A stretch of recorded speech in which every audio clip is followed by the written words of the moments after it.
সকল কাজকর্ম শিখিয়ে দেওয়ার জন্য।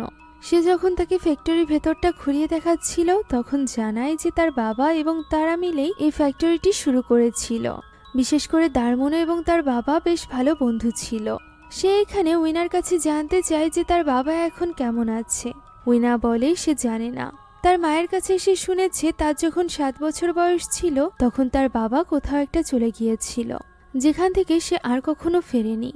ইলিয়াস ব্যাপারটা জেনে দুঃখ প্রকাশ করে এবং উইনাকে বলে মন দিয়ে এখানে কাজ করতে।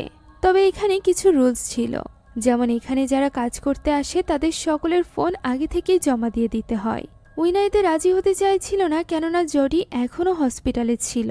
তার সন্তানের তার খেয়াল রাখতে হবে, খোঁজ নিতে হবে। তখন ইলিয়াস বলে তার অফিস রুমে একটা টেলিফোনের ব্যবস্থা আছে। যেহেতু উইনার মায়ের সাথে তার ভালো বন্ধুত্ব আছে তাই সে চাইলে তার ওই টেলিফোন ব্যবহার করতে পারে নিজের ছেলের খোঁজ নেওয়ার জন্য। এছাড়া এই